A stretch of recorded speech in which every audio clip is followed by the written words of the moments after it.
कलाम अमर रहे, अमर रहे, अमर रहे। अब्दुल कलाम अमर रहे, अमर रहे, अमर रहे। अबुल कलाम अमर रहे, अमर रहे, अमर रहे। अबुल कलाम अमर रहे, अमर रहे, अमर रहे।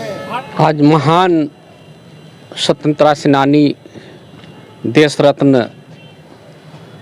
मौलाना अबुल कलाम आज़ाद जी का जयंती हम लोग पटना साहिब राष्ट्रीय जनता दल के तत्वाधान में पश्चिम दरवाजा ओरिएंटल कॉलेज के बगल के गली में आज कासिम इनक्लेव में मना रहे हैं।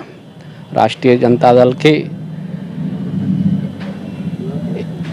अब्दुल कलाम एक ऐसी शख्सियत थे, जब देश आज़ाद हुआ था तो प्रथम शिक्षा मंत्री बने और शिक्षा में इतनी गुणवत्ता का उन्होंने समावेश किया कि आज देश बहुत आगे बढ़ा उनके थी शिक्षा पद्धति के में। लेकिन आज जो शिक्षा पद्धति में नई शिक्षा नीति लाकर उनके सपनों का, स्वतंत्रता सेनानी के सपनों का तोड़ने का सरकार काम कर रही है।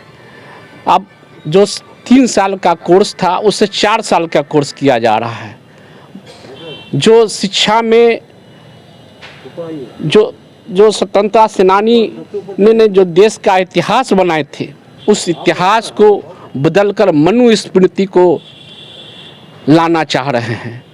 ऐसे मैं शिक्षा नीति को, जो वर्तमान सरकार की शिक्षा नीति है, उसका हम लोग विरोध करते हैं उनके जन्मदिन पर और मांग करना चाहते हैं कि जो अब्दुल कलाम ने देश को नई शिक्षा नीति दिए थे, उस पर देश बहुत आगे बढ़ा था। आज उस शिक्षा की ज़रूरत है। इसी के साथ उनकी चरणों में श्रद्धा और सुमन अर्पित करते हुए हम उनका नमन। साहिब विधानसभा क्षेत्र में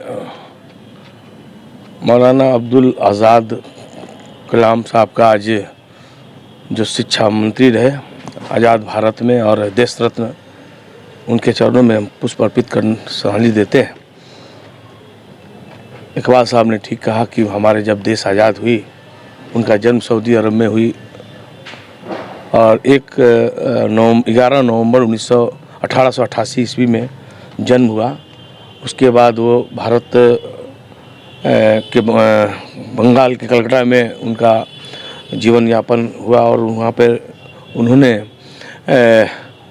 भारत देश को आज़ाद कराने में अहम भूमिका उन्होंने निभाई और निभाते और जब देश आज़ाद हुई तो उस समय बाबा भीमराव अम्बेडकर और तमाम जो राजनीतिक दल के लोग थे, समाजवादी विचारधारा के लोग थे, उन्होंने भारत का निर्माण कराया। उसमें सबसे पहले शिक्षा मंत्री विद्वान देश रत्न हमारे मौलाना अब्दुल कलाम साहब हुए और आज उनके जो शिक्षा का जो स्थिति है, आज हमारे देश में जिस तरह से हमारे संविधान के साथ छेड़छाड़ किया जा रहा है और भेदभाव किया जा रहा है, आज हम लोग उसकी निंदा करते हैं और उनके बताए हुए रास्ते पे हम लोग चलने का काम करेंगे। यही हमारी सच्ची श्रद्धांजलि होगी।